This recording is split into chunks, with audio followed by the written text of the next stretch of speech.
Bonjour à tous, nouvel épisode de notre petite série de podcasts. On est déjà au 6e épisode et on a la chance aujourd'hui d'accueillir des professionnels d'horizons divers et variés. Jusqu'à maintenant, on avait parfois des thématiques sur un domaine en particulier. Là, c'est vraiment très très divers. Donc, c'est des questions sans filtre. Je le répète une nouvelle fois, ils pourront en témoigner. Je ne connais pas la question en amont, donc c'est un jeu de questions-réponses avec la plus grande sincérité possible. Donc on va accueillir dans un premier temps Amandine. À vous de jouer, Amandine. Bonjour Monsieur le directeur, merci de nous recevoir aujourd'hui. Je suis Amandine Elfard, je suis assistante médico-administrative en service de pédopsychiatrie sur l'unité de jour petite enfance. La question que je voulais vous poser aujourd'hui, c'est que pensez-vous du soignant soigné dans son hôpital ? C'est une question presque philosophique que vous me posez là, Amandine. Le soignant peut être à la fois le soignant, puis il peut être aussi le soigné parfois. J'imagine que la question, elle renvoie aux problématiques de conditions de travail et à la question de la qualité de vie au travail. Aujourd'hui, je pense qu'il est important que chaque soignant se rappelle que quand il rentre dans une équipe, il y a un certain nombre de facteurs qui permettent de favoriser un épanouissement au travail. Le premier des facteurs, alors on appelle ça, on va essayer de modéliser un peu les choses, on appelle ça la règle des 4C, donc je vais essayer de l'expliciter. La première règle, c'est que venir dans un service, c'est ce qu'on appelle la règle du choix. C'est-à-dire que lorsqu'on vient travailler dans un service, il faut que ça obéisse à un choix volontaire d'un agent. Parce qu'on s'est rendu compte que lorsque c'était un choix par défaut, forcément le soignant était en difficulté dans son exercice professionnel. Donc la première chose, c'est vraiment s'assurer que ça soit un choix de la part du soignant et ça facilitera du coup sa relation avec le soigné. La deuxième chose, c'est ce qu'on a appelé le C de la coopération. C'est-à-dire qu'on s'est rendu compte que dans un certain nombre d'unités, lorsque les relations entre les différents acteurs, lorsque il n'y a pas de convergence de vue sur le projet médico-soignant de l'unité, ça génère en général beaucoup de conflits dans un certain nombre de services. Et notamment lorsqu'on a d'un côté une vision médicale des choses et parfois une vision paramédicale des choses qui est un peu divergente. Et c'est pour ça que cette année, dans le cadre du travail que l'on conduit sur le projet d'établissement, on a fait le choix de faire un projet non pas médical d'un côté et soignant de l'autre, mais vraiment un projet médico-soignant pour essayer de faire converger les points de vue. Sur la question de la coopération, il y a aussi des binômes qui se créent dans les unités, alors notamment en médecine et en chirurgie, le binôme IDEAS. Et j'ai pu le voir dans les différentes visites que j'ai pu réaliser. Lorsque ce binôme est assez fort, ça facilite aussi l'épanouissement dans le cadre de l'exercice professionnel. Le troisième C, pour rester sur la logique des 4 C, c'est ce que j'appelle la logique de la confiance.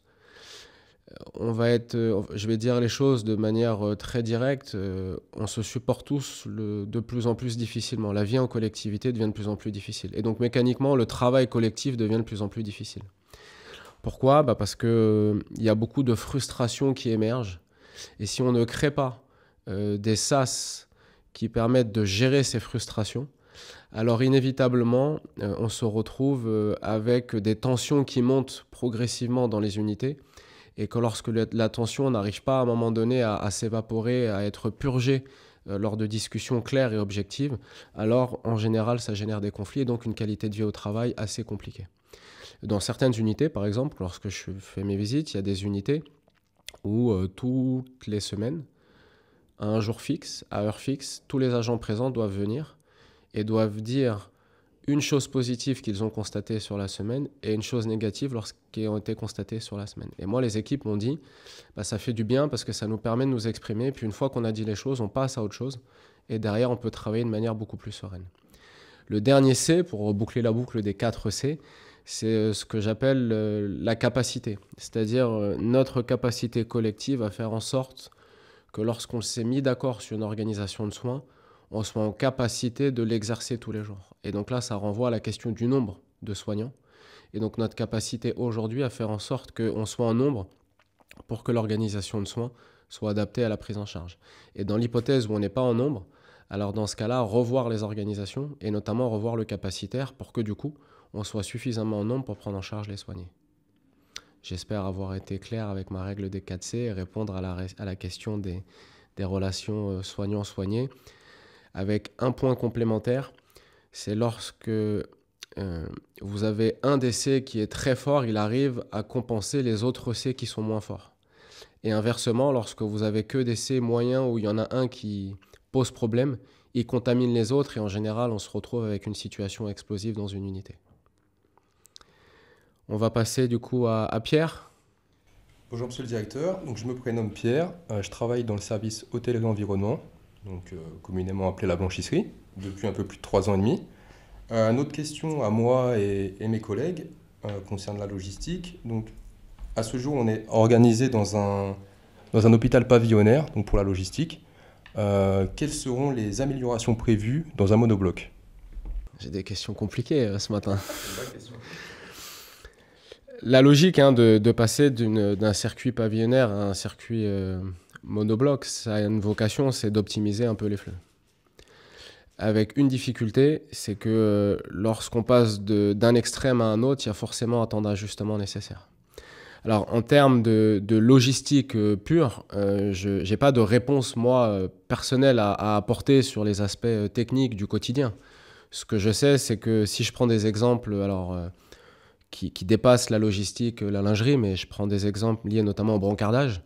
Aujourd'hui, sur le brancardage, on se retrouve à faire que certains brancardiers sont obligés de partir à deux parce qu'on est obligé de passer par les sous-sols et donc on a des côtes relatives, on a des montées et des descentes. Demain, lorsqu'on sera en monobloc avec des ascenseurs, on optimisera forcément nos organisations, ça sera beaucoup plus aisé. Aujourd'hui, on a des courses qui nécessitent de faire parfois 1 ou 2 km dans les sous-sols. Demain, quand on sera en monobloc, on ne fera pas 1 ou 2 km, on fera peut-être que 800 mètres et ça facilitera les choses. Après, il y aurait quand même une autre problématique à gérer sur la logique du monobloc, c'est qu'on sera ramassé et donc ça nécessitera de repenser les circuits qui sont aujourd'hui pensés sur du pavillonnaire. Ils devront être repensés dans une logique beaucoup plus massifiée par rapport à ce qu'on a aujourd'hui. Et en général, ça perturbe un peu les repères de chacun. Et quand on perturbe les repères de chacun, il y a un petit temps d'adaptation. Donc il ne faudra pas que les équipes soient déçues peut-être au départ d'une optimisation relative parce qu'on se dit, bon, on va tout gérer. Non, il va falloir quand même que les équipes qui auront des locaux différents, qui vont devoir s'adapter elles aussi. Et il faudra aussi accepter qu'on a un petit temps d'adaptation de notre côté sur les flux logistiques. Par contre, il y aura peut-être aussi des aspects d'innovation à mettre en place, notamment sur la partie matérielle. Peut-être qu'en monobloc, en pavillonnaire, pardon, il y a des éléments qu'on ne tente pas parce qu'on dit que c'est trop compliqué. Peut-être qu'en monobloc, il y a peut-être des innovations aujourd'hui en matière de logistique qui pourront se tenter et qui nous simplifieront la vie, et notamment l'exercice des professionnels. Je rappelle à l'ensemble des acteurs, oui, l'hôpital, on est là pour soigner, mais pour soigner, il faut des moyens, et notamment des moyens logistiques. Et on a trop souvent tendance à penser que l'intendance suivra. La réalité, c'est que l'intendance ne suit pas toute seule et que l'intendance, il faut l'organiser. Il y a des gens qui sont aujourd'hui investis et il faudra aussi prendre soin d'eux dans le cadre de l'organisation qui sera une organisation monobloc. Cynthia, on passe à vous. Bonjour, donc du coup merci de me recevoir et de nous recevoir. Je suis Cynthia, je suis infirmière en réa néonate depuis 10 ans. Ma question c'était par rapport du coup à la surcharge de travail de ces dernières années, le manque d'effectifs, l'encadrement qui augmente des nouvelles arrivées et du coup du travail majoritairement avec des équipes nouvelles.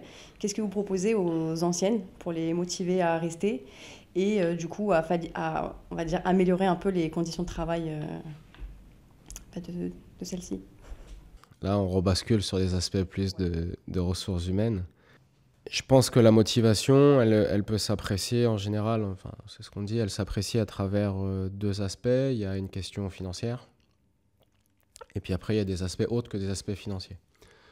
Sur les aspects financiers, je suis le premier à regretter que le législateur aujourd'hui n'a pas prévu de dispositions pour valoriser et quelque chose qui est pourtant très important à l'hôpital, ce que moi c'est pas moi qui appelle ça, mais j'appelle ça le compagnonnage, c'est-à-dire la capacité des plus anciens à partager leurs expériences ou leur expérience aux plus jeunes et à permettre aux plus jeunes de monter en compétences. Il n'existe pas aujourd'hui, en tout cas à ma connaissance, de dispositifs qui permettent de valoriser ces aspects-là.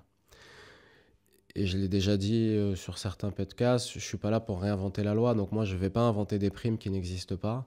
Je préfère être très honnête, je l'ai toujours été avec vous, je n'ai jamais vendu du rêve sur ces sujets. Donc sur les aspects financiers tant que le législateur ne fait pas évoluer les textes, à moins qu'il y ait des textes que je ne connaisse pas, hein, c'est possible aussi, mais en tout cas, on ne me les a pas remontés.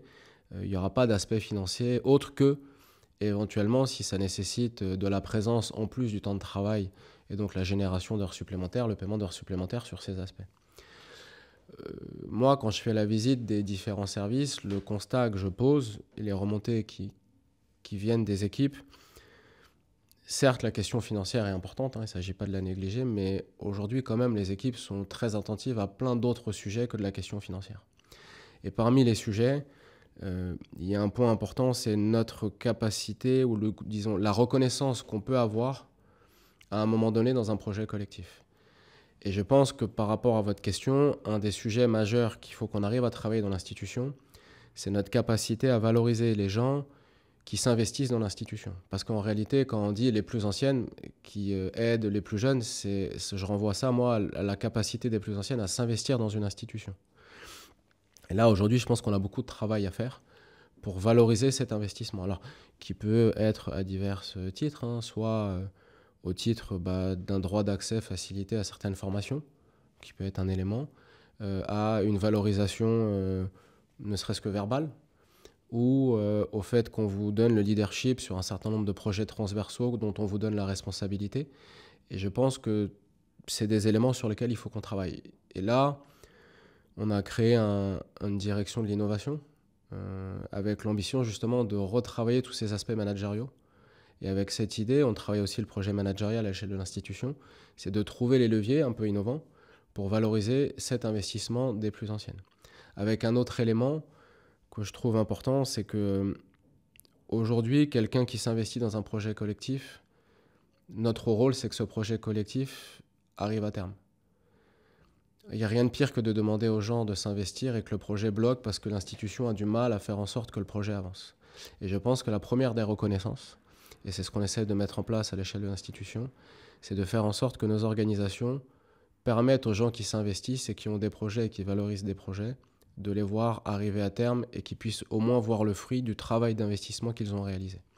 Donc moi, j'orienterai en tout cas à court terme plutôt les aspects de valorisation autour de ces thématiques. Parce que quand même, la question du sens au travail est aujourd'hui un sujet majeur pour nous permettre d'attirer les professionnels. Et rappeler aussi, parce que j'ai eu la chance de voir d'autres établissements et d'être présent dans un certain nombre de réunions au niveau national ou régional, l'hôpital d'Argenteuil, certes, connaît des difficultés, mais connaît beaucoup moins de difficultés que beaucoup d'établissements en France et surtout en Île-de-France. Aujourd'hui, on a très peu de lits fermés en médecine, en chirurgie et en obstétrique. On a très peu de lits fermés en soins de suite et de réadaptation, alors maintenant on dit SMR. Et on a effectivement quelques lits fermés en psy. On est en difficulté puisqu'on a un représentant de la pédopsie sur du temps médical en pédopsychiatrie. On a aussi des difficultés sur Supado en temps infirmier. Mais quand je me compare aux autres, je me dis qu'on est quand même un établissement qui a été capable d'attirer des professionnels et qui est capable aussi de les fidéliser. Et je pense qu'il faut qu'on regarde aussi ces aspects. C'est qu'on a aujourd'hui en place des organisations qui nous permettent, peut-être pas à la hauteur de toutes les espérances, mais quand même de valoriser les équipes parce qu'elles restent dans cet hôpital, qui reste un hôpital familial, en dépit de sa taille importante, mais qui aujourd'hui est un hôpital qui rayonne sur le territoire du 95 et plus largement en Île-de-France. Et ça fait du bien aussi de se le dire de temps en temps.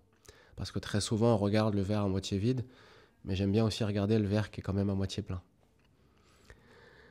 On a fait le tour des 3 questions. Évidemment, vous l'avez vu, hein, c'est des questions diverses et variées.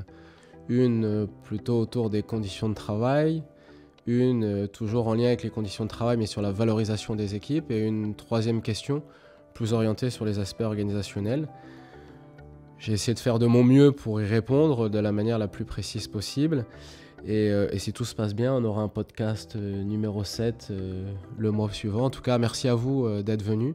Et très belle journée, soirée, nuit, en fonction de l'heure à laquelle les gens écouteront ce podcast. Merci à vous.